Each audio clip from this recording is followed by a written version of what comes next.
고맙고 감사하신 하나님, 오늘도 저희들이 주님 앞에 나와 단을사 예배드릴 수 있도록 저희들의 하루를 또 삶을 하나님 붙들어 주시고 지켜주셔서 감사합니다. 한국에는 비가 많이 오는 지역도 있고 오지 않는 지역도 있지만 아버지 모두 주님의 손길 가운데 주님의 경륜을 따라서 아버지 이루어지고 있음을 인하여 찬양합니다. 씨앗을 뿌리신 아버지 하나님께서 자라게 하시고 또 자라게 하시는 하나님께서 하나님의 때에 추수하게 하여 주시는 그 놀라운 은혜 안에서 주님, 저희들은 두려워하지 아니하고 담대하게 주님의 이름을 부르고 찬양하면서 아버지 하나님, 저희들의 심중에 살아계시는 예수 그리스도께서 아버지 성령의 감동으로 저희들에게 말씀하시는 그 음성을 주여 저희들이 듣기를 원하고 또 사모하며 살아가오니 아버지 예수 그리스도의 믿음을 따라 주님의 뒤에서 계속 걸어 나아갈 줄 아는 저희들 되게 하여 주심을 감사드립니다.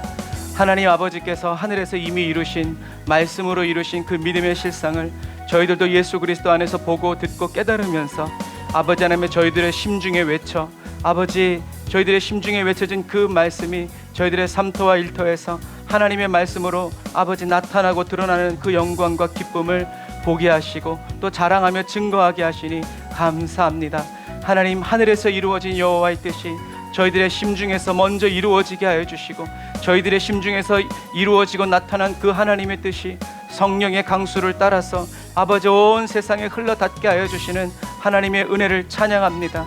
오늘도 주님, 저희들이 내 것이라고 삼았던 모든 것들을 다 주님께 내어드리고 바치면서 아버지 잠잠히 주님의 음성 듣기 원하오니 성령님, 오늘도 우리 각 사람을 이끌어 주시고 인도하여 주셔서 주님의 발 아래서 주님의 말씀을 들으며 주님의 얼굴을 보며 주님을 예배하고 경배하여 살아갈 수 있도록 이끄시니 감사합니다.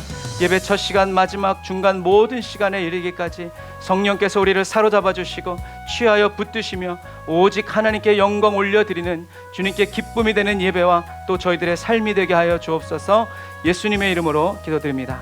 아멘. 우리 날마다 숨쉬는 순간마다 우리 함께 하시는 주님을 찬양합시다.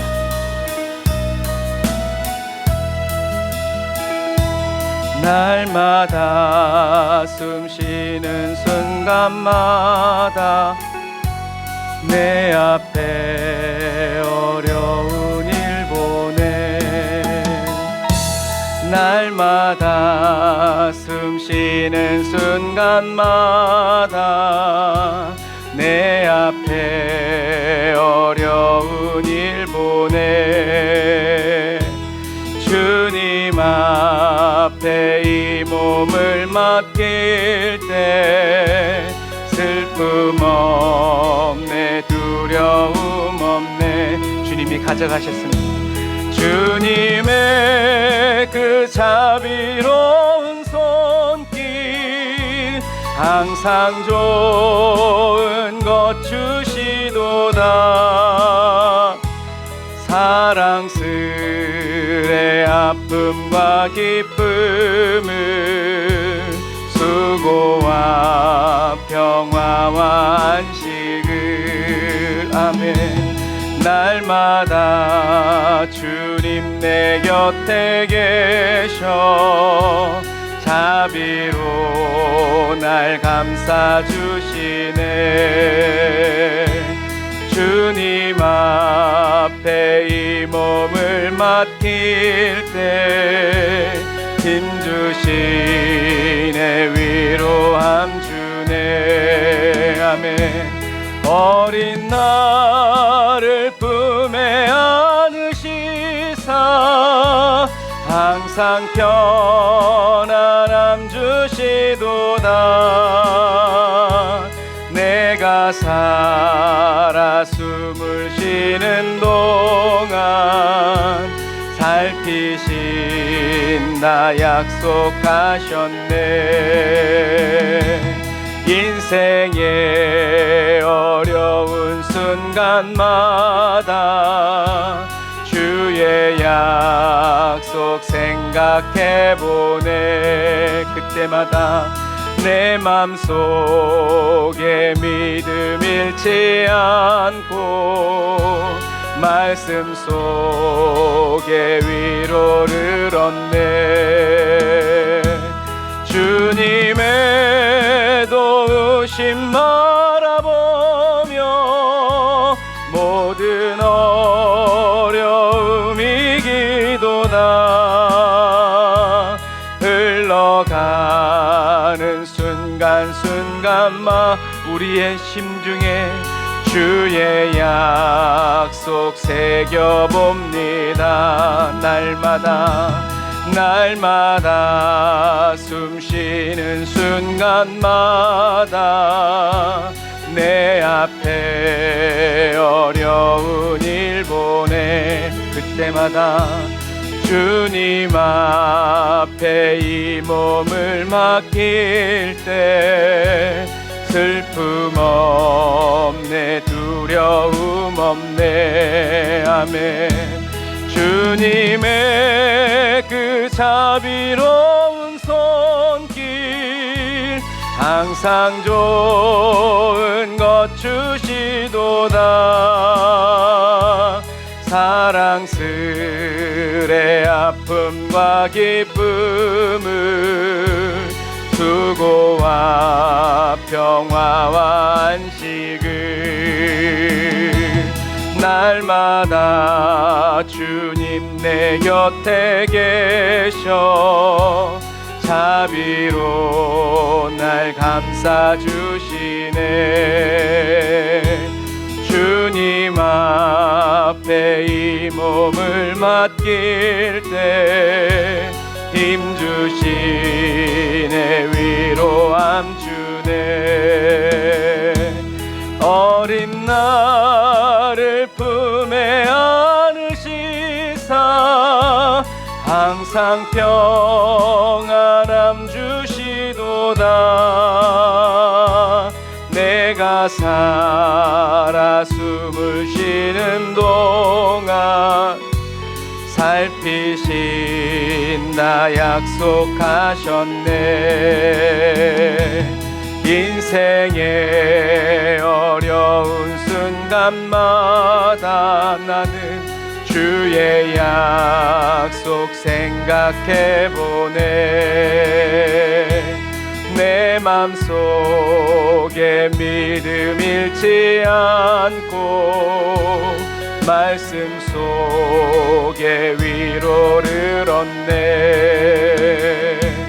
주님의 도우심 바라보며 모든 어려움이 기도다.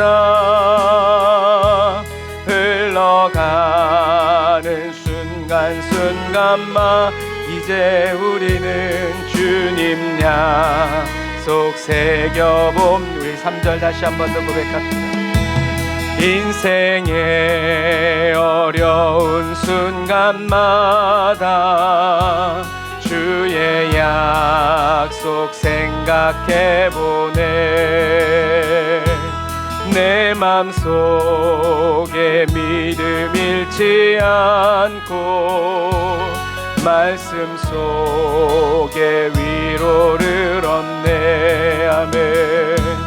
주님의 도우심 바라보며 모든 어려움이 기도다. 흘러가는 순간순간마다 주님 약속 새겨봅니다. 아멘. 주님의 약속을 저와 여러분들의 심중에 새겨 주님이 주시는 새 힘 안에서 우리가 살아갑니다. 주여 보아를 앙망하는 자 새 힘을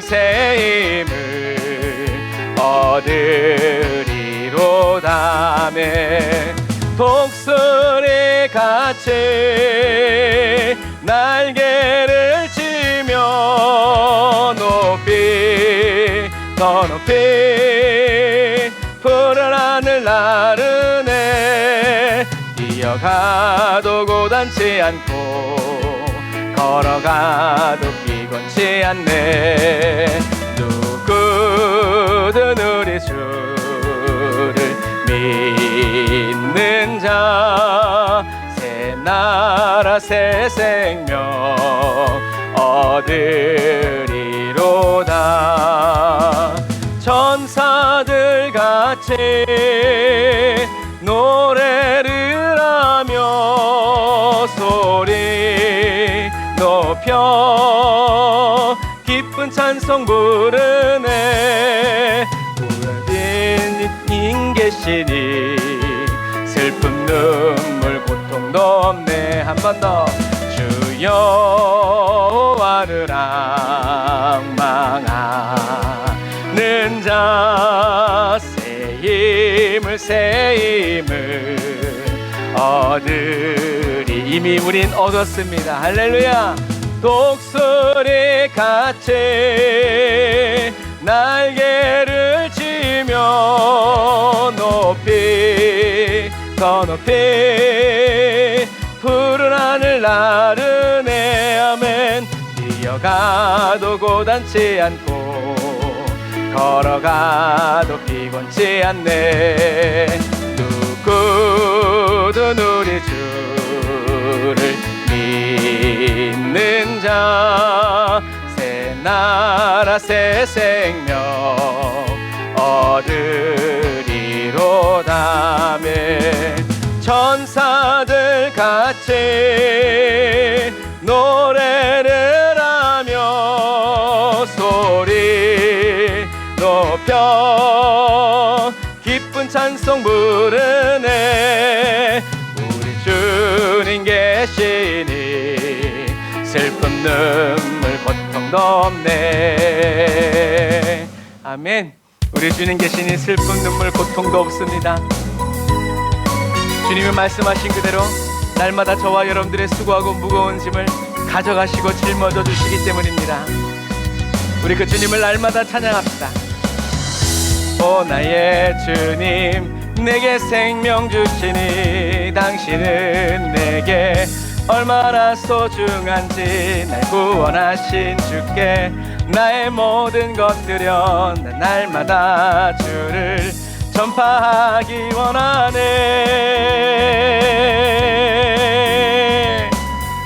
날마다 주님 날마다 주님 말씀 위에 서기를 주님을 더욱 알기 위해 기도해. 내 발걸음마다 주님 날 인도하시니 세상 가운데 빛이 되기 원하네. 날마다 주 위에 살리 날마다 주 따라가리라. 날마다 주와 함께 걸으리.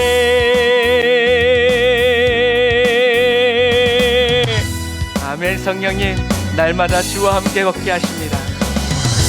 오 나의 주님 내게 생명 주시니 당신은 내게 얼마나 소중한지 날 구원하신 주께 나의 모든 것 드려 난 날마다 주를 전파하기 원하네. 우리의 삶터 일터에서 주님만 전파되십니다. 할렐루야.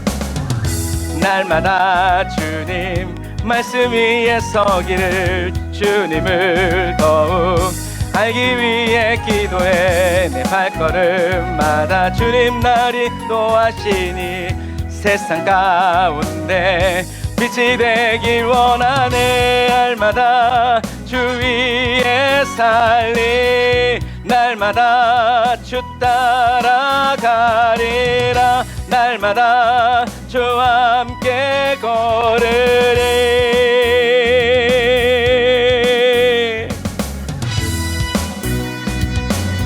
주와 함께 걸어가면서 주만 위해 살겠네. 나 주만 위해 살겠네. 나 주만 위해 살겠네. 내 혼아 들어라. 주만 위해 살겠네. 나 주만 위해 무슨 일을 만나든지 나 주만 위해 살겠네.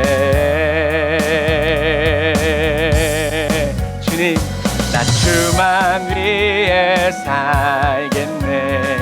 나 주만 위해 살겠네. 나 주만 위해 살겠네. 주님 곁에서 주만 위해 살겠네. 나 주만 위해 살겠네. 나 주만 위해 살겠네.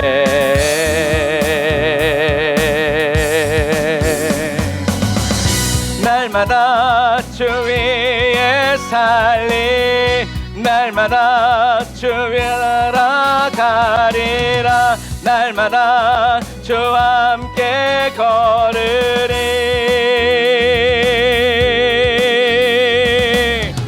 날마다 주 위에 살리, 날마다 주 따라가리라. 날마다 주와 함께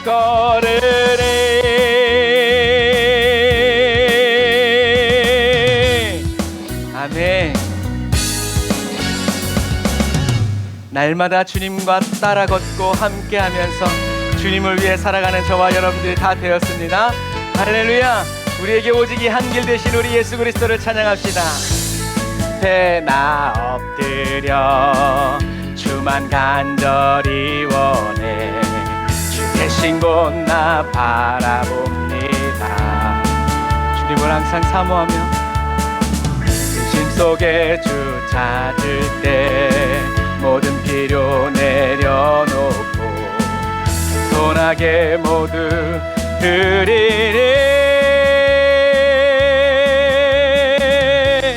오직 예수 주님만이 나의 삶의 이유.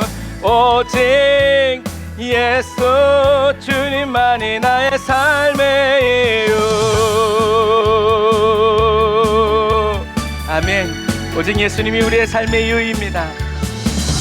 언제나 어디서나 크고 깊은 은혜로 주님 항상 내 안에 계시네. 우리의 심중 안에 영원히 계신 주님, 변함없으신 주님, 어제 오늘 영원히 한결같이 함께 하시네. 오직 예수 주님만이 나의 삶의 이유. 오직 예수 주님만이 나의 삶의 이유. 오직 예수 주님만이 나의 삶의 이유. 오직 예수 주님만이 나의 삶의 이유. 길과 진리 생명 나는 오직 믿음으로 살리. 주만 위해 살리. 주님은 길과 진리 생명 나는 오직 믿음으로 살리. 주만 위해 살리. 우리를 이끄시는 주님은 길과 진리 생명 나는 오직 믿음으로 살리. 믿음으로 살리.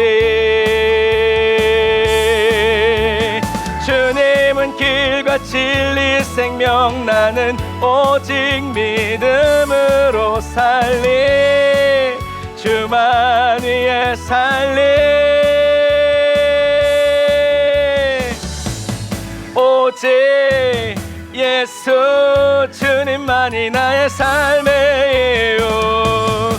오직 예수 주님만이 나의 삶의 이유. 오직 예수 주님만이 나의 삶의 이유. 오직 예수 주님만이 나의 삶의 이유. 할렐루야. 주님만이 나의 삶의 이유가 되십니다.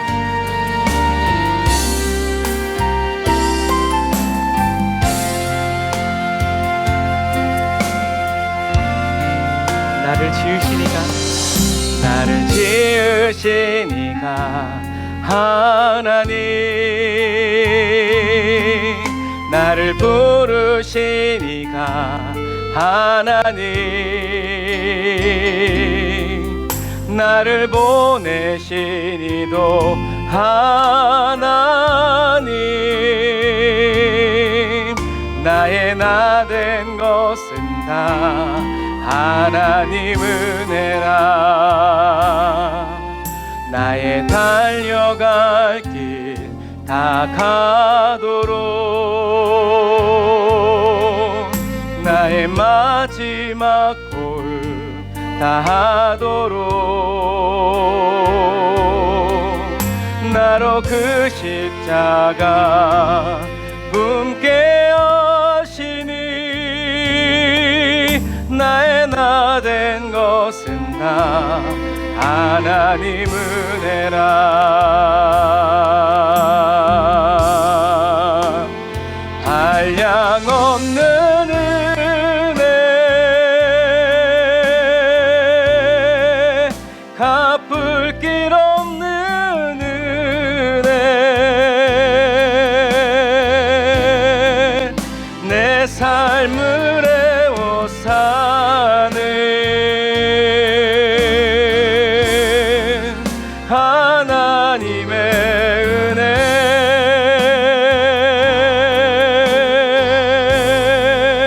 나 주저함 없이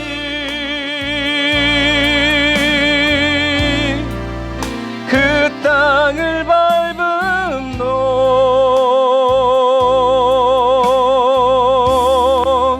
나를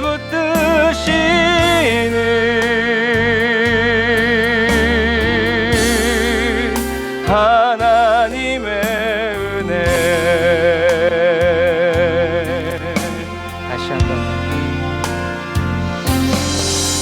나를 지으시니가 하나님 주님께 맡깁니다 나를 부르시니가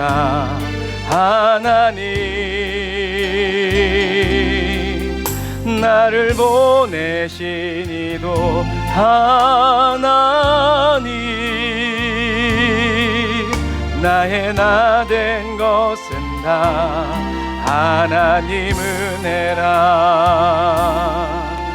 나의 달려갈 길 다 가도록 나의 마지막 호흡 다 하도록 나로 그 십자가 품게 하시니 나의 나 된 것은 다 하나님 은혜라 한량 없는 은혜 갚을 길 없는 은혜 내 삶을 애워사는 하나님의 은혜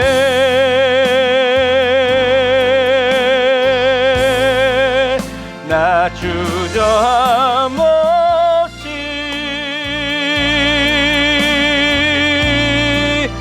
그 땅을 밟음도 나를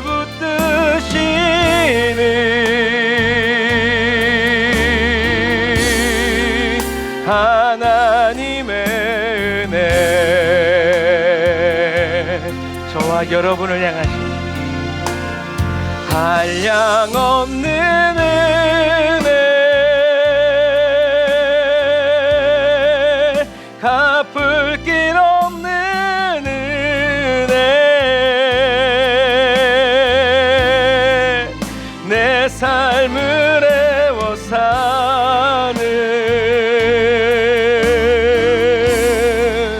하나님의 은혜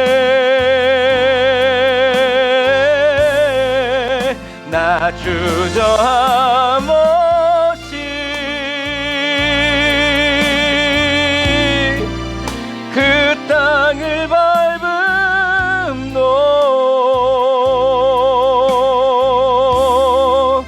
나를 붙드시는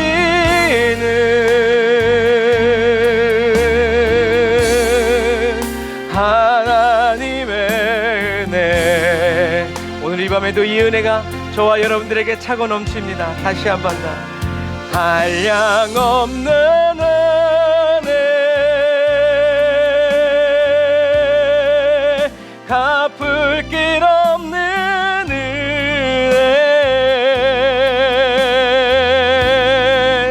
내 삶을 애워사는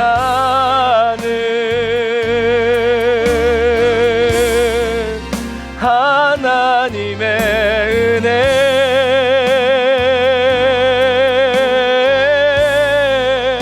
나 주저함 없이 주님 계시는 그 땅을 밟음로 나를 붙드시는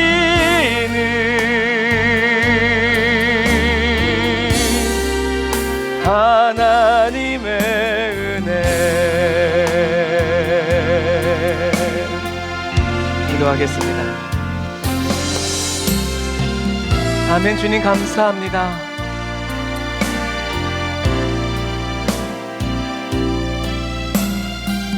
누가 뭐래도 지금 우리의 모습이 각자 서로 다르고 어떠하더라도 주님이 저희들을 사랑하신다는 것 변함이 없고, 지금도 주님이 저희들에게 하나님의 그 한없는 은혜와 사랑을 계속 쏟아붓고 계시다는 것도 아버지 변함이 없음을 인하여 감사합니다. 성령님, 이 시간 저희들의 심중 속에 오셔서 아버지 하나님 영원히 거하여 살아가시면서 하나님의 뜻대로 하나님의 말씀대로 살아가시고 하나님의 은혜를 나타내시며 하나님의 능력을 행하셔서 저희들이 하나님의 경륜 안에서 아버지 날마다 새 힘을 얻고 소망을 얻고, 하나님 우리들의 잘못과 또 우리들의 연약함으로 인하여서 하나님 우리가 하나님의 경륜 안에서 아버지 하나님의 벗어났다 할지라도 하나님 탕자를 기다리시는 아버지처럼 저희들을 또 기다리시고 저희들을 또 하염없이 아버지 하나님의 품어 아버지 인도하여 주시는 주님을 찬양합니다. 저희들이 돌아왔기 때문이 아니라 주님이 저희들을 기다리고 찾고 계시기에 저희들이 하나님 앞에 설 수 있음을 고백합니다. 주님이 기다려 주시지 아니하면 주님 저희들은 하나님 안에서 살아갈 수 없고 하나님과 함께 또 살아갈 수도 없음을 인하여 고백합니다. 주님 이 시간 저희들의 모든 것을 다하여 주님을 바라봅니다. 그리고 잠잠히 주님을 기다립니다. 성령 하나님, 이 시간 아버지의 그 크신 긍휼과 은혜와 사랑과 자비를 아버지 저희들에게 충만하게 베풀어 주셔서 저희들이 아버지 온전히 주님을 따라가고 주님을 알아가고 닮아가며 이제는 하나님의 영광을 이 땅 가운데 나타내고 드러내어서 아버지 하나님이 말씀하신 그대로 하늘에 이미 이루어진 그 믿음의 실상을 보이지 않는 세계 저희들의 심중에 먼저 선포하고 그려봄으로 말미암아 아버지 하나님 주여 그 선포가 하나님 세상 가운데서 이루어지고 흘러나오시는 성령의 강수를 따라서 역사되어지고 이루어지고 그대로 나타나는 것을 아버지 저희들로 하여금 보면서 찬양하고 또 보기 전에 감사하면서 아버지 기쁨으로 나아갈 수 있게 하시는 성령님 감사드립니다. 이 시간 주님께 온전히 내어드립니다. 말씀으로 임하시는 것이 아니라 하나님의 말씀에 저희 각 사람이 아버지 하나님 뛰어들어 갑니다. 하나님의 말씀에 저희를 던져 넣어 주셔서 저희들이 이 시간 온전히 하나님의 말씀에 아버지 취하게 하여 주시고 충만하게 하여 주시고 넘쳐 흐르게 하여 주셔서 아버지 하나님 그리스도가 살아가시는 아버지 하루가 되게 하여 주심을 찬양합니다. 주님 영광 받으시고 높임 받으소서. 예수님의 이름으로 기도드립니다. 아멘. 아멘. 감사합니다. 지난 시간에 우리가 쿰란사본 그리고 정결 예식까지 우리가 말씀을 나누었죠. 쿰란사본이 나온 지역에서는 이 정결탕을 굉장히 중요시 여겨요. 물론 이제 우리가 지난 시간에 봤지만 온통 유대 광야이고 먼지가 많고 이러니까 항상 하나님의 말씀을 듣고 보고 또 읽기 전에 항상 먼저 자기 자신을 정결케 하는 뭐랄까요? 하나님의 말씀을 또 하나님을 자기가 어떻게 생각하는지를 하나님께 표현하고 나타내는 그런 최소한의 것이 아니었을까라고 생각을 해봐요. 그래서 이 쿰란 사본이 나온 지역에서는 이 정결탕을 중요시 여기는 것이 무엇 때문이냐면 몸만 씻는 것이 아니라 몸을 씻고 깨끗한 몸으로 나올 때 하나님의 영이 임한다라고 그들이 생각했기 때문에 그래요. 그래서 그런 의식 속에서 유대인들에게 세례 의식이 나온 거예요. 구약에서는 세례에 대한 말이 나오나요? 안 나와요. 구약에서는 세례 의식이라는 것이 없었지만 신약 시대 또 예수님 시대에 와서는 하나님의 말씀 그리고 하나님 앞에서 살아가는 사람들에게는 내가 물로 내 죄를 씻는 것, 이 죄를 씻는 이 정결하게 하는 이 의식을 통해서 물에 잠겼다가 나올 때 하나님의 영이 임하신다, 내가 새로워졌다라는 이런 생각을 사람들이 갖게 된 거죠. 어떤 의미에서 이것도 하나님의 인도죠. 하나님이 사람들의 마음과 생각을 하나님의 은혜의 경륜 안으로 이렇게 이끌어 주시는 거죠. 그래서 이렇게 몸을 씻으면서 정결 의식을 했던 것들이 이제는 예수님 당시에는 세례를 받아서 죄를 사해 주는 모든 사람이, 정결탕은 아니지만 요단강은 되게 흙탕물이에요. 우리 한국 사람들한테 들어가라 그러면 안 들어갈 만한 물속에 뭐가 있는 줄 알고 아무것도 막 흙탕물이 막 그냥, 왜냐면 다 흙이니까. 그런데 그 흙탕물이지만 그 물속에 들어갔다가 나오면서 하나님의 영이 임하신다라고 유대인들이 생각했고 실제로 그것을 성취하신 분이 누구예요? 예수님이죠. 그래서 세례 요한이 나는 죄를 사하여 주는 물의 세례를 주지만 내 뒤에 오실 그분은 성령으로 죄를 그냥 한번 씻어주고 또 씻어야 되는 분이 아니라 완전히 소멸하는 불을 우리에게 내려주시는, 그래서 예수님은 내려주실 뿐만 아니라 소멸하는 불로 저와 여러분들 안에 살아가고 계시죠. 소멸하는 불이신 성령께서 계속 타오르고 계십니다. 그래서 우리는 예수님이 나사렛 사람이잖아요. 이 나사렛에서 이렇게 내려오셔서 이 베다니에서 세례를 받으시는 거예요. 예수님이 초막절에 올라가시면서 세례를 받으셨는지, 이렇게 올라가시면서 세례를 받으셨는지, 아니면 예루살렘에서 다시 내려와서 나사렛으로 가시면서 세례를 받았는지, 그것은 중요한 게 아니에요. 중요한 것은 뭐예요? 예수님이 세례를 받으셨다라는 거예요.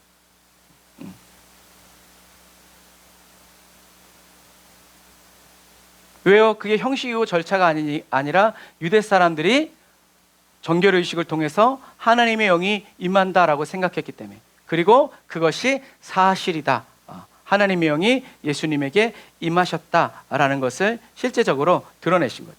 그래서 예수님이 요단강에서 세례 받으시는 장면을 살펴보면서 예수님이 세례를 받으신 그 의미에 대해서 우리가 함께 살펴보도록 하겠습니다.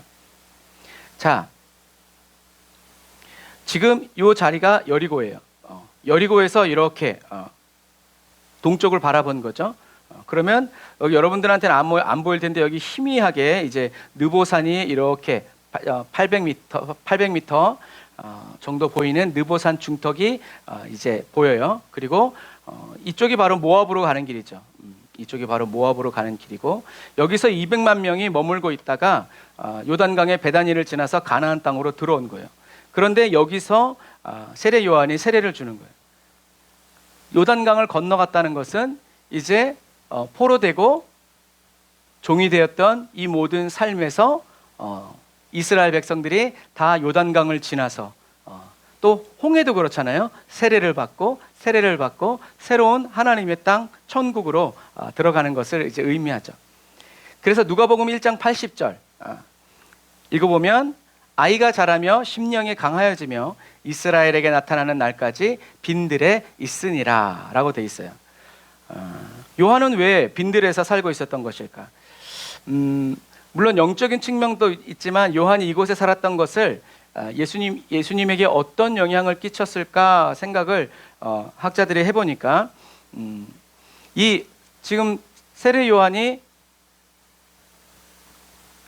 이 광야에서 살아가면서 뭘 하냐면 회개의 세례를 베풀어 준단 말이에요. 이 베다니에서 회개의 세례를 베풀었는데 이곳에 오는 사람들이 대부분 누구였냐면 갈릴리 사람들이었어요. 우리가 아까 여기 봤죠? 여기로 오는 사람들은 대부분이 다 이 갈릴리 사람들이었어요. 이 사람들이 예루살렘에 오기 위해서는 이 길을 지나가야 되니까 이 사마리아 길은 갈 수 없고 그러니까 세례 요한이 이 베다니에서 회개를 죄 사함을 주는 회개의 세례를 주고 또 이 광야에서 세례 요한이 어렸을 때부터 계속 살았기 때문에 여기서 그러면 왜 세례 요한은 여기서 자랐을까? 성경에 나와 있지 않지만 가만히 보면 이 갈릴리 사람들이 1년에 3번은 여기를 무조건 지나간단 말이에요. 지나가면서 이제 세례 요한에 대해서 들었겠죠. 왜냐하면 세례 요한이 죽은 다음에도 이집트에도 이 세례 요한의 이야기가 있을 정도니까. 그만큼 세례 요한은 그 당시에 속된 말로 슈퍼스타였죠. 그래서 요한복음 1장 40절에 보면 그 대표적인 베다니의 세례 요한 그리고 세례 요한과 가까이 있었던 사람이 누구냐면 바로 시몬 베드로의 형제 안드레였어요. 이 안드레가 세례 요한의 제자였어요. 그래서 그 안드레가 누굴 데리고 예수님께로 가요? 자기 형제 베드로를 데리고 가요. 그래서 만약 시몬이 안드레는 이 베다니에 있고 베드로는 갈릴리 지역에 있으면 데리러 간다는 말이 맞지 않겠죠. 그래서 이 말은 뭐냐면 시몬 베드로도 누구의 제자였다? 세례 요한의 제자였다라는 얘기예요. 그래서 가만히 보면 예수님의 핵심 제자들이 다 누구냐 하면 거의 대부분이 세례 요한의 제자였다. 그리고 예수님의 제자들이 대부분이 다 갈릴리 지역에 같이 함께 자란 친구들, 형, 동생 이런 거죠. 그래서 다시 말하면 뭐냐면 세례 요한은 예수님에게 세례를 주고 이분이 바로 그리스도다라고 말하고 끝난 것이 아니라 자기가 그동안 함께 하면서 하나님 나라의 말씀을 가르쳐주고 하나님 나라의 통치를 느끼게 해주었던 제자들을 누구에게? 예수님에게 보낸 거예요. 다시 말해서 이게 주님 오실 길을 예비하는 엘리야가 세례 요한이라는 이유예요. 예수님은 부모님들을 섬기면서 목수, 다시 말해서 건축자가 되어서 집을 짓고 막 이런 일들을 행하면서 동생들 키우고 아버지는 일찍 돌아가셨으니까 어머니를 이렇게 섬길 때 30살이 될 때까지 세례 요한은 광야에서 메뚜기와 석청을 먹으면서 밤낮으로 하나님의 말씀을 묵상하고 또 회개의 세례를 베풀어 주면서 누구를 양육했는가? 하나님 나라를 사모하는 열심 있는 청년 제자들을 세례 요한이 키운 거예요. 키워서 누구에게? 예수님에게. 그러니까 여러분 예수님이 3년 반 동안 제자들을 키울 수 있었던 거예요. 만약에 예수님이 공생에 시작하셔가지고 그 제자들을 다 부르고 키우고 양육하고 훈련하려면 한 100세쯤 돌아가셔야 되지 않았을까. 그래서 세례 요한이 예수님이 공생애를 시작하기 전부터 세례 요한은 계속 하나님의 말씀으로 하나님 나라와 통치를 그리고 그런 열정에 말씀에 반응하고 또 자기의 삶을 헌신하는 사람들을 잘 준비해서 예수님에게 보낸 거예요. 그래서 세례 요한이 보라, 하나님의 세상 죄를 지고 가는 하나님의 어린 양이다 하니까 성경에 뭐라고 써 있어요? 세례 요한의 제자들이 예수님을 따라갔다라고 돼 있어요. 어떤 의미에서 세례 요한이 그리스도인 줄 알았는데 그리스도가 아니니까 진짜 그리스도를 따라서 가는 거죠. 배신이 아니라 그것이 바로 뭐다? 하나님의 경륜이다. 그래서 세례 요한은 그는 흥하여야겠고 나는 쇠하여야 하리라 라고 말을 하죠. 사실은 근데 이건 말이 쉽지 쉬운 길은 아니에요. 나도 같이 흥하고 싶죠. 그렇잖아요, 여러분. 제자를 키워왔는데 그리스도가 나타났어. 그럼 어떻게 해요? 진짜 세례 요한이야말로 예수님의 오른팔 되어서 쓰임 받을 수 있는 사람이에요. 그런데 세례 요한은 자기에게 허락된 그대로 주님의 길을 예비하는 데까지고, 주님이 이제 오셨으니까 모든 것을 주님께 맡기고 자기는 역사의 무대에서 사라지는, 하나님의 말씀대로. 그때 세례 요한이 뭐 60세 100세였어요? 아니에요. 피 끓는, 예수님보다 6개월 먼저 태어난 30살에 진짜 하나님을 위해서 뭔가 일할 수 있는 모세처럼 사울처럼 그렇게 일어날 수 있는 나이였음에도 불구하고 그 모든 것을 내려놓고 하나님의 경륜 안으로 따라가는 거죠. 진정한 자기 부인, 자기 십자가를 지고 그리스도를 따르는 정말 겸손한 모습이죠. 그래서 세례 요한은 갈릴리 사람들에게 예수님과 함께 이 하나님의 말씀을, 뜻을 이루는 길을 열어준 사람이 바로 누구다? 세례 요한이다라는 얘기예요. 그리고 이 베단이라는 말은 빈민촌이라는 뜻이에요. 그래서 세례 요한이 빈민촌에서 사역한 거라는 거죠. 그래서 성경에는 요한이 낙타 털옷을 입고 있었다. 그런데 이 사실 낙타 털옷은 유대인들에게는 부정한 짐승이에요. 만지면 부정해지는 거예요. 그런데도 하나님의 말씀을 선포하는 이 세례 요한이 낙타 털옷을 입었을 때 그것은 잘못된 거다라고 말하지 않은 이유는 뭐냐면, 이 베다니에 가난한 사람들은 다 낙타 털옷을 입고 있었기 때문에 그래요.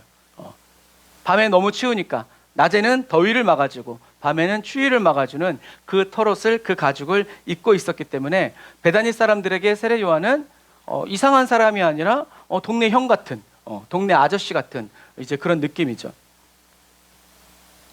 예수님도 갈릴리에서 가난한 사람들이 사는 곳에서 사역을 하시죠. 왜 그러냐면 예언의 말씀 때문에 그래요.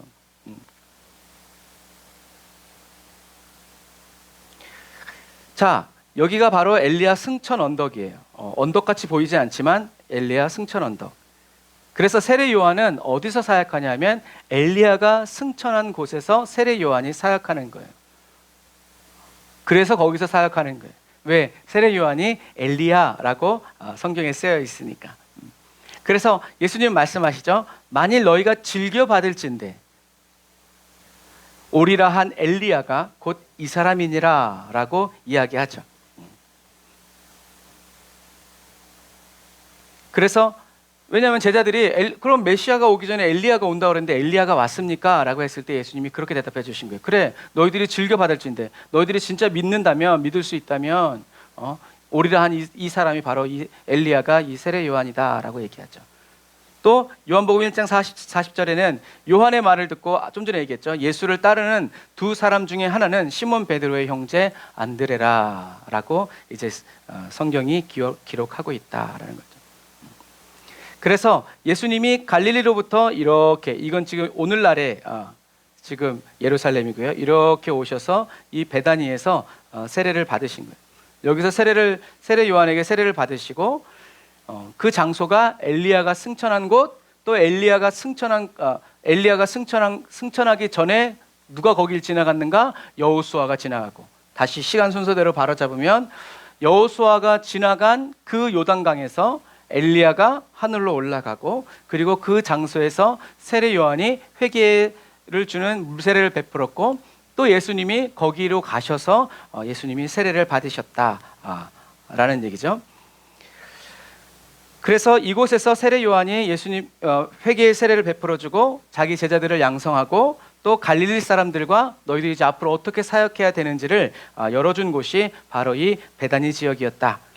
이 요단강에서 예수님이 세례를 받으신 장면은 구약의 두 사건과 연관되는데, 예수님께서 세례를 받으실 때 하늘이 열리고 하나님의 성령이 비둘기같이 내려서 자기 위에 임하였다.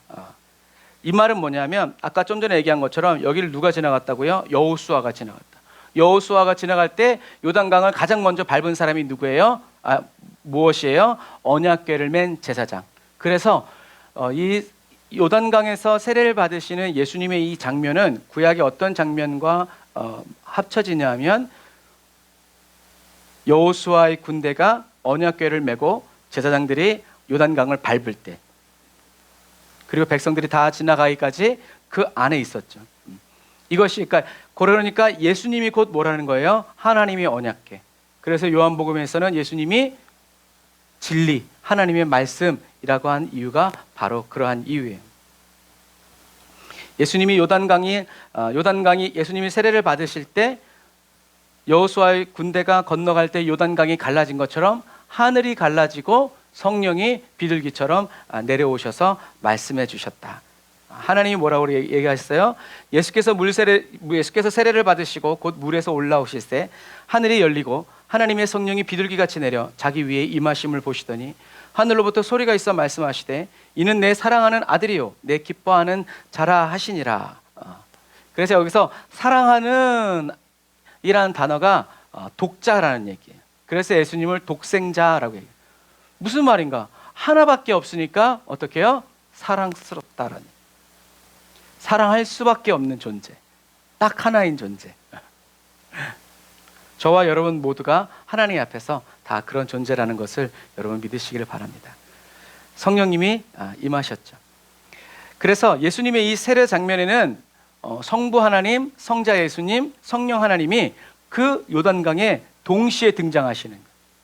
성부, 성자, 성령님이 이 요단강에서 세례 받으시는 그 장소에 나타난다.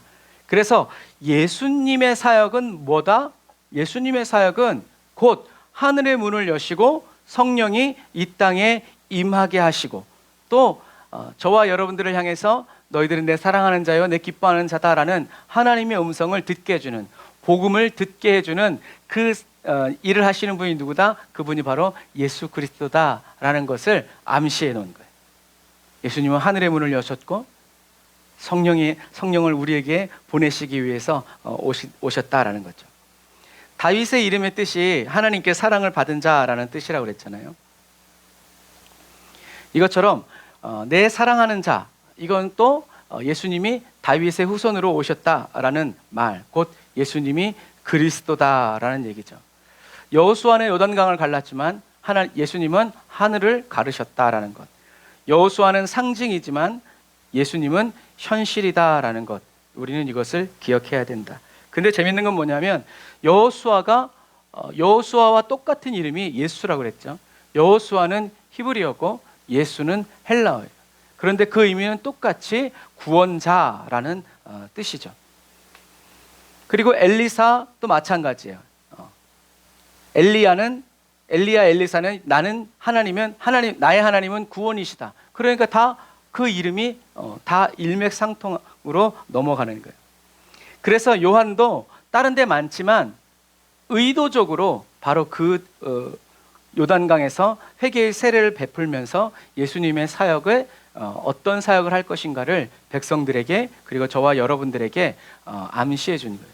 그래서 하늘의 문을 여시고 성령이 임하게 하시는 이 사역을 예수님은 십자가에 못 박혀 죽으심으로 완성하신 거예요.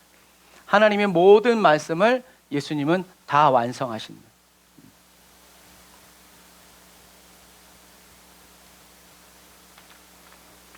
자, 여기가 여리고예요. 여기가 여리고고 여기가 시험산.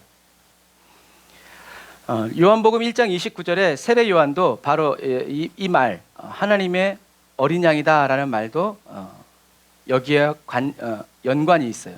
이 말씀 안 보이시겠지만 제가 읽어볼게요. 이튿날 요한이 예수께서 자기에게 나아오심을 보고, 그러니까 세례 받고 그 다음 날 이르되 보라 세상 죄를 지고 가는 하나님의 어린 양이로다라고 이야기하죠. 왜냐하면 여호수아의 군대가 가나안 땅에 들어와서 제일 먼저 한 게 뭐냐면 유월절이었어요. 유월절 하면 우리는 뭐가 생각나야 돼요? 어린 양이 생각나야 돼요.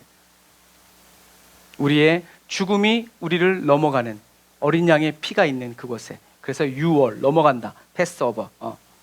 그래서 세례 요한은 세례 받은 다음 날 예수님이 자기에게 나오는 것을 보면서 성령의 감동을 받은 거죠. 그래서 세례 요한의 입에서 성령님이 어떤 말을 넣어주셨냐면 우리가 좀 전에 읽은 보라 세상 죄를 지고 가는 하나님의 어린 양이다 라고 선언하신 거죠. 그리고 그 말을 듣고 누가? 안드레가 예수님을 따라간 거예요. 그리고 예수님을 따라다니다가 누구도 데리고 온 거예요? 베드로도 데리고 간 거죠. 그래서 안드레는 이렇게 성경에 잘 나오진 않아요. 하지만 베드로를 예수님께로 데리고 간 사람이다라고 나와 있죠. 여기가 여리고예요. 여러분들이 이렇게 화면으로 보면 뭐 별로 커 보이진 않겠지만 여기가 바로 여리고 성이 무너졌을 때의 그 여리고예요. 그리고 왼쪽에는 이제 여기 시험산이 이렇게 있는 거예요. 예수님이 시험 받으셨기 때문에 여기를 시험산이라고 부르는 거예요. 이거를 다른 각도로 보면 이렇게 돼 있어요. 시험산이 이렇게 멋있죠? 그러니까 여기를 올라가는 거예요. 여기를 예루살렘에 가기 위해서는. 자, 그래서 마가복음 1장 12절에 보면 성령이 곧 예수를 광야로 몰아내신지라. 성령이 세례 받으시고 이제 나오신 예수님을 이제 광야로 몰아내신 거예요. 그래서 시험산을 동쪽에서 바라보면 이렇게 되어 있다. 여기서 예수님이 40일 동안 금식하면서 성경에는 광야에서 40일을 계시면서 사단에게 시험을 받으시며 들짐승과 함께 계시더니 라고 써 있어요. 우리는 이 장면을 볼 때 들짐승들이, 맹수들이 예수님 앞에 무릎을 꿇고 막 머리를 조아리면서 이런 거 생각하지만 사실은 그렇지 않았다. 예수님은 이런 맹수들, 표범, 전갈, 이런 각종 맹수들을 피해서 굴을 파시고 그곳에서 기도하셨고, 언제든지 이 동물들이 와서 예수님을 잡아먹을 수도 있고 상처 입힐 수도 있는 이런 상황들이었다. 하지만 예수님은 그것에 굴하지 않고 하나님의 보호를 믿고 성령을 의지해서 그곳에서 40일 동안 금식을 하셨다, 기도를 하셨다라는 얘기죠. 그래서 성경에는 천사가 수종을 들었다라고 이제 표현하는 거예요. 여기가 시험산에 있는 예수님이 시험을 받았다라고 전해져 내려오는 곳에 수도원을 세운 거예요. 그래서 지금은 이렇게 올라가는 길이 이렇게 있지만 아마도 그때는 여기다 예를 들어서 여기다 굴을 팠으면 이렇게 줄을 매달아서 왜요? 들짐승들이 못 올라오도록 아마 그렇게 했을 것이다. 왜? 그 전 사람들이 그렇게 있었기 때문에. 그리고 여기도 예수님이 여기서 기도하셨다라고 이제 가이드 해주는 곳이에요. 진짜인지 가짜인지 그건 모르겠어요. 그래서 여기서 이렇게 예수님이 기도하신 거예요. 그래서 이제 이런 것들을 표현한 게 이제 이런 그림이에요. 예수님이 이렇게 바위에 엎드려서 기도하셨다라는 거죠. 이거는 골고다 언덕길을 올라갈 때 이제 나와 있는 그런 상징들 중에 하나이죠. 예수님은 이렇게 굴에서 40일 동안 금식하시면서 마귀에게 시험을 받으시고 승리하고 이제 돌아오시는 거죠.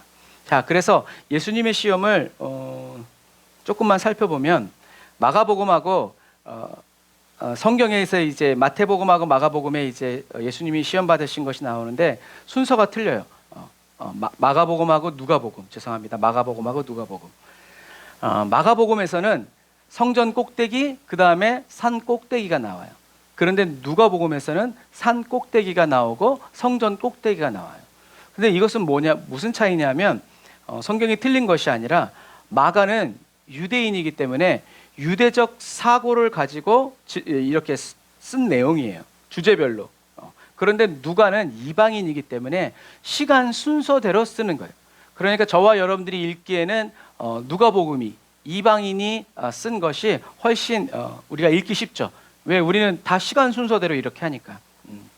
그래서 시간의 순서에 따라서 기록한 누가복음에 나온 시험 순서가 훨씬 더 정확하다라는 것. 그래서 데오빌로 각하에게 차례대로 이렇게 써보낸다라고 사도행전도 누가가 쓴 거니까요. 그렇게 나오죠. 그래서 유대 광야를 찍으면 이런 모양이에요. 지금 저와 여러분들이 보고 있는 유대 광야. 그래서 이렇게 보면 빵처럼 보여. 빵 색깔이랑 화덕에 이제 구워서 나온 빵 색깔처럼 이렇게 나오는데 여기서 이제 예수님은 왜 돌로 빵을 만들어 먹으라고 그랬는데 왜 예수님은 빵을 만들어 먹지 않으셨을까? 죽부터 먹어야 되니까 그것이 아니라 여기서 예수님의 사역의 성격에 나오는 거예요. 예수님은 배고픈 사람들을 위해서 물고기 2마리, 떡 5개로 2만 명을 오병이어의 기적을 베푸셨지만 예수님은 예수님 자신을 위해서는 그 어떤 기적도 행하지 않으셨다는 것을 우리가 알아야 돼요. 예수님에게 있어서 기적은 자기 자신을 드러내거나 나타내기 위한 수단이 아니라 하나님이 말씀하신 그대로. 이게 왜 중요할까? 왜 중요할까요? 모세를 생각하시면 돼요.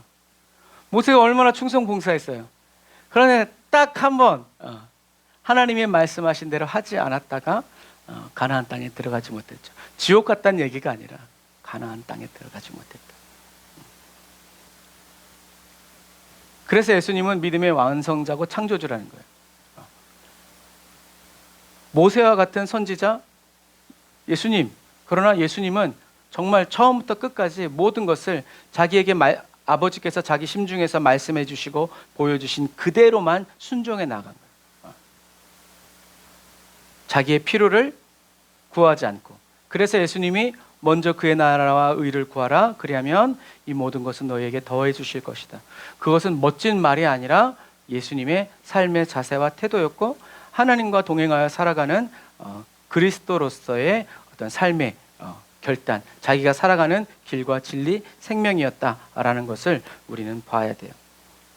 자, 그래서 사단의 첫 번째 시험은 돌을 떡으로 만들어 먹으라는 시험이기도 했지만 사실은 그 본질은 뭐예요? 하나님의 말씀이 아니라 너 자신을 위해서 무엇을 써라? 하나님이 주신 능력을 써라였어요. 다시 말해서 하나님과 분리되는 혼의 방향 전환을 하라는 거예요. 그래서 하나님이 말씀하시기도 전에 나한테 이런 게 있었으면 좋겠다라고 하나님이 금식 그만둬 이렇게 하지 않았지만 마귀가 그 얘기를 하는 거예요. 이제 금식 그만해. 충분하다. 야 그러다 죽겠어. 선악과랑 딱 똑같은 거죠. 그래서 돌을 떡으로 또는 돌을 빵으로 빵으로 합시다. 돌을 빵으로 만들 수 있냐 없냐 능력의 유무에 대한 시험이 아니라 자기 자신을 위해서 하나님의 능력을 쓸 것을 결정하게 만드는, 다시 말해서 선악과를 또 따서 먹고 하나님처럼 내가 하나님이라는 것을 증명하게 하려는 사단의 아주 유혹이었죠.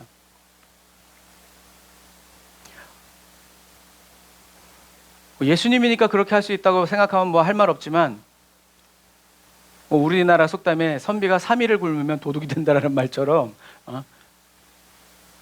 3일을 굶으면 자기가 살기 위해서 모든 것을 다 잊어버리고 곧 죽어도 이제 막 이렇게 하는데 예수님은 40일을 금식하시고서 사단의 그 사랑스러운 말에 반응하지 않으셨더라고요. 오히려 그 말을 할 때 하나님이 성령께서 넣어주시는 그 성령의 감동을 따라서 예수님은 그대로 대언하셨다. 예수님은 자유의지를 가진 자기 혼으로 하나님이 말씀하셨을 법한, 하나님이 기뻐하실 만한 일을 하지 않고 그대로 하나님이 주신 말씀 그대로 자유의지를 가진 혼이 하나님을 선택해서 혼의 방향은 전환을 이루지 않으셨다라는 것을 저와 여러분들이 기억하시기를 바랍니다. 자, 그래서 예수님은 사람이 떡으로만 살 것이 아니요 하나님의 입에서 나오는 모든 말씀으로 살 것이라는 신명기 말씀을 인용하셨는데 왜 신명기 말씀을 인용하셨을까? 아까 우리가 본 것처럼 이 여리고성에서는 뭐가 보여요? 모압 평지. 다시 말해서 모세가 말했던 그 신명기의 말씀을, 모세가 선포한 그 말씀, 하나님의 말씀을 이렇게 보면서 그래서 예수님은 아마 저 모압 평지를 바라보면서 모세가 말했던 하나님의 말씀 그대로 예수님도 그대로 대언하셨다라는 거죠. 또 내게 절하면 천하 만국을 다 너에게 주마라는 사단의 시험에 예수님은 주 너의 하나님을 경배하고 다만 그를 섬기라 라고 말하면서 사단을 물리치죠. 그러니까 여러분 이게 재밌는 거예요. 절하면 주마. 그럼 예수님의 대답은 싫어, 안 해, 이러면 되잖아요. 그런데 예수님은 이상한 대답을 하신단 말이에요. 근데 그것은 뭐예요? 예수님은 본질을 보고 계십니다. 사단에게 절하냐 절하지 않느냐 이것이 아니라 우리는 하나님만 경배하고 하나님만 섬기는 존재지, 필요에 따라서 이렇게 하면 빨리 끝나니까 쉽게 넘어갈 수 있으니까 그러한 요행을 바라는, 그것도 또 뭐예요? 하나님의 말씀이 아니라 내가가 중심이 돼서 자유의지를 가진 내 혼으로 결정하고 판단해서 움직이는 거죠. 예수님은 그렇게 하지 않으신 거예요. 시험산 바로 앞에는 예루살렘 성전만큼 멋있는 성이 있었는데, 예수님 당시에 그 성이 바로 헤롯궁이에요. 나중에 대헤롯이 여기에 와서 죽어요. 왜냐하면 그때 당시에 여리고는 물이 있었기 때문에, 그리고 뜨거운 열기로 인해서 대추야자 열매들이 많았단 말이에요. 그래서 젖과 꿀이 흐른다라는 것은 이 대추야자가 익어가지고 그 햇빛에 이글이글 해가지고 그 나무 열매가 떨어지는, 뚝뚝뚝뚝 떨어지는 것이 꿀이 흐른다라고 표현한 부분도 있어요. 그래서 지금도 이 부분이 남아있는데, 광야에 지금 여러분들이 보시는 것처럼 이렇게 샘물이 수로가 흐르고 이렇게 그냥 운물도 있고 이렇게 아름다운 것이 바로 이것이었어요. 세 번째 시험은 성전에 올라갔다고 얘기했는데, 사단이 경우에 맞지 않는 말씀을 인용해요. 그래서 기록되었으되, 9절부터 읽어볼게요. 또 이끌고 예루살렘으로 가서 성전 꼭대기에 세우고 이르되, 내가 만일 하나님의 아들이여든 여기서 뛰어내리라. 기록되었으되 하나님이 너를 위하여 그 사자들을 명하사 너를 지키게 하시리라 하였고, 또한 그들이 손으로 너를 받들어 내 발이 돌에 부딪히지 않게 하시리라 하였느니라. 예수께서 대답하여 이르시되 주 너의 하나님을 시험하지 말라 하였느니라. 마귀가 모든 시험을 다 한 후 얼마 동안 떠나가니라. 여기서 사단이 맞지 않는 말을 해요. 원래 본문은 이거예요. 시편 91편 9절에 내가 지극히 높으신 분을, 피난처이신 여호와를 내가 있을 곳으로 삼으면 어떤 해악도 내게 닥치지 않고 어떤 재앙도 내 장막에 가까이 이르지 못하리라. 그분이 천사들에게 명령해 내 모든 길을 지켜주라고 하실 것이기 때문이다. 천사들의 손으로 너를 들어올려 내 발이 돌에 맞는 일도 없으리라. 아멘. 그런데 사단은 어디를? 요 길을 똑 떼어서 말하는 거예요. 뛰어내려. 그런데 여러분, 이 시편 91편 9절부터 12절에 사탄이 인용한 이 말씀의 가장 중요한 말씀이 뭐예요? 전제 조건. 그게 뭐예요? 지극히 높으신 분을, 피난처이신 여호와를 내가 있을 곳으로 삼으면, 그러니까 너희가 내 안에, 내 말이 너희 안에, 우리 심중에 계신 예수 그리스도 안에 저와 여러분들이 머물면, 다시 말해서 예수님, 하나님은 너희들이 내 안에 머물면, 나와 함께하면 이렇게 해주시겠다는 거예요. 그런데 그 말은 빼버리고, 너는 하나님의 자녀니까, 너는 예수님을 믿으니까, 하나님이 널 사랑하신다니까 뛰어내려봐 라고, 이렇게 문맥과 하나님의 의도와 뜻과 상관없이 그 구절만 잘라가지고 얘기해. 근데 뛰어내렸어, 부딪혔어. 그럼 뭐라 그래요? 야, 하나님은 너 사랑하지 않는가 보다. 진짜 그렇네, 말씀은 분명히 그렇게 써 있는데 하고 우리가 이단에게 넘어가 버리는 거예요. 여러분, 이것을, 그래서 우리는 말씀을 그래서 주일 설교만 들으면 성경이 연결이 안 돼요. 그래서 우리는 성경을 읽어야 돼요. 그래서 가장 좋은 방법은 요한복음을 읽는다. 그러면 그날 요한복음 1장부터 끝장까지 다 읽어야 돼. 그게 제일 좋죠.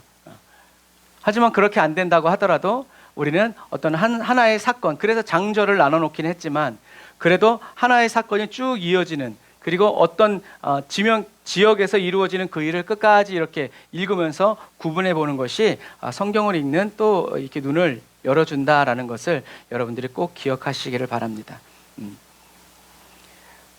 사단은 아주 교묘하기 때문에, 그래서 요즘에 AI로 막 영상 만들고 막 이렇게 카드 뉴스 만들고 이렇게 이단들이 아주 발빠르게 움직여서 많은 청년들이 혹해가지고 갔더니 이단이더라 하는 그런 뉴스도 어제 봤어요.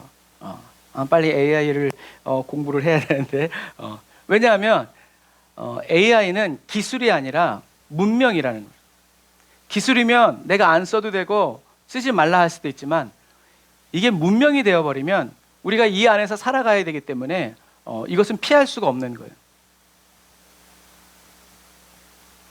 그래서 저와 여러분들도 그냥 AI 그냥 터부시하고 그냥 할 게 아니라 정말 AI를 공부하고 살펴봐서 거기서 뭘 만들어내야 돼요? 기독교, 우리 발판, 다음 세대들을 위한 이런 문명들을, 또 AI 문명들을 우리가 올바르게 만들어내야 한다라는 것이죠.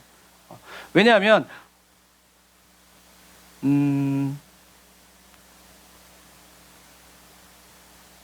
어른들은 괜찮아요. 나름대로 정체성이 있으니까. 물론 정체성이 흐릿한 어른들도 있지만, 그런데 어린아이들은 자기의 정체성이 뭔지 알기도 전에 모든 것을 AI에게 의존하고 묻다 보면 결국엔 AI가 그 아이의 정체성이 되는 거예요. 다시 말해서 우리는 말씀과 하나가 돼야 되는데 아이들이 AI와 하나 되는 거예요. 이젠 AI 없이는 살 수 없는 거예요. AI 인도를 따라가야 되는 거예요. 그리고 AI가 규정하는 그 정체성이 바로 그 아이의 정체성이 된다는, 이게 무서운 거예요, 여러분. 기도해야 돼요. 그리고 공부해야 돼요. 찾아내야 돼요, 우리도. 다음 세대들이 밟고 나아가야 될 발판들을 만들어내야 합니다.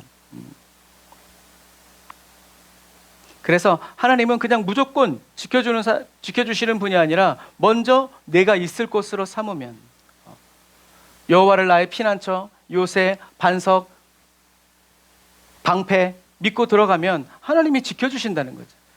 그런데 믿지도 않으면서 하나님이 지켜주실 거야 하면 우리는 실수하고 실패하고 원망불평하게 된다.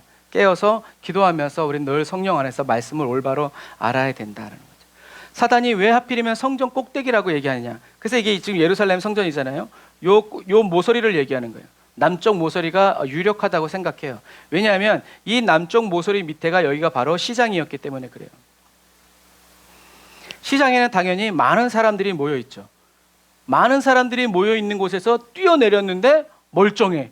그럼 어떻게 해요? 사람들이 우와. 사단이 노리는 것은 바로 이러한 것들이라는 거죠. 근데 예수님은 그럴 필요가 없다는 거죠. 하나님이 이미 말씀하셨기 때문에. 그래서 그래, 그것도 괜찮겠다. 모든 사람들이 나를 주목하여 보고 내가 그리스도인 것을 알게 해야지. 근데 예수님은 그 말을 듣고 하나님을 시험하지 말아라 라고 한 이유가 바로 그러한 이유다라는 거죠. 예수님은 사단의 모든 시험에 승리하셨어요. 그런데 승리하신 그 주님이 지금 저와 여러분들 안에 계시는 거죠. 그래서 저와 여러분들은 예수님이 승리하신 그 승리를 함께 공동 소유하고 있는 사람이 되었다라는 거예요. 이게 얼마나 큰 이유예요. 마치 어린 찬송가 있고 또 구약에 있는 것처럼 네가 짓지 않은 집을 주고 짓지 않은 열매를 키우지 않은 열매들을 주고 하는 그 말씀과 똑같은 거예요. 그런데도 승리하신 예수님을 납두고 우리도 승리하려고 하니까 우리들의 신앙생활에 피눈물이 나는 거예요. 예수님은 그렇게 하지 마라. 내가 이미 다 이겼다. 그리고 예수님이 저와 여러분들 안에 계시면서 승리하신 주님이 살아가시기 때문에 마귀가 우리를 건드리지 못하는 거죠. 우리는 예수님이 말씀하신 그대로 받아들여서 믿고 예수님이 하나님의 통치와 다스림을 전하면서 살아가는 저와 여러분들이 다 되시기를 주님의 이름으로 축복합니다. 오늘 여기까지 하겠습니다. 자, 기도하겠습니다. 하나님 감사합니다. 오늘 말씀처럼 주님, 저희들이 말씀 구절구절만을 떼어서 나에게 좋고 유리하고 내가 좋아하는 나에게 필요한 말씀만을 따로 떼어서 그 말씀을 붙들고 기도하고 아버지 믿고 외치는 그런 어리석은 그리스도인 되지 않도록 하나님 인도하여 주시니 감사합니다. 성령님, 이 시간 아버지 예수님께서 성령의 인도를 따라서 하나님 주님이 말씀하신 그대로 모든 시험을 다 이기고 승리하신 것처럼 저희들의 심중 가운데에서 또 살아가심으로 인하여서 저희들은 마귀와 싸울 필요가 없고 예수 그리스도께서 말씀하여 주시는 그 말씀을 성령의 감동으로 들으면서 주님이 가시는 길을 저희들도 가고 주님이 하시는 말씀을 저희들도 아버지 그대로 대언하여서 하나님의 영광이 나타나고 성령의 역사가 일어나는 아버지 복된 삶을 살게 하셨습니다. 성령님 감사합니다.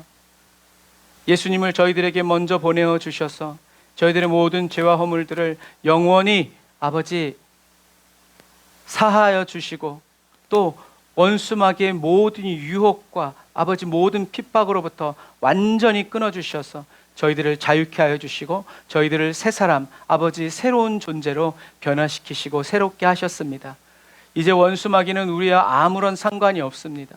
저희들은 예수 그리스도 안에서 자유를 얻었기 때문입니다. 주여, 예수 그리스도께서 저희들의 피할 바위이시고 반석이시고 요새이시고 피할 길이 되시며 피난처이십니다. 저희들이 예수 그리스도 안에 있고 예수님의 말씀이 저희들의 심중에 있어 아버지 저희들이 이렇게 한 생명으로 하나님 하나 되어서 연결되어 아버지 한 몸 되어 살아가게 하신 그 은혜를 감사드립니다.